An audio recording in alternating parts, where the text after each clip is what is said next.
আর একটি আয়াত রয়েছে সূরা নাহলে, সূরা নাহলে, ওয়াইন তাউদ্দু নি'মাতাল্লাহি লা তুহসুহা ইন্নাল্লাহা লাগফুরুর রহিম।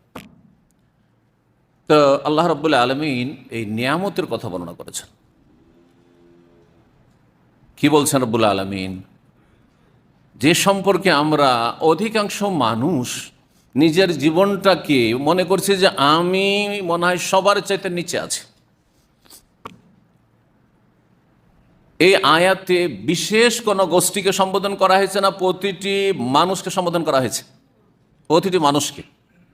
আর বিশেষ করে যারা কোরআনের আহাল মানে মুসলিম, প্রত্যেক স্তর মুসলিম, আমির থেকে গরিব, পয়সাওয়ালা থেকে পথের ফকির, নিঃস্ব, সবাইকে সম্বোধন, সুস্থ থেকে অসুস্থ, দুর্বল সবল, সকল স্তরের মানুষকে আল্লাহ সম্বোধন করে বলছেন ওয়াইন তাউদ্দু নি'মাতাল্লাহি লা তুহসুহা, তোমরা যদি গণনা করো আল্লাহর নিয়ামত, লা তুহসুহা, আয়ত্ত করতে পারবে না, গুণে শেষ করতে পারবে না।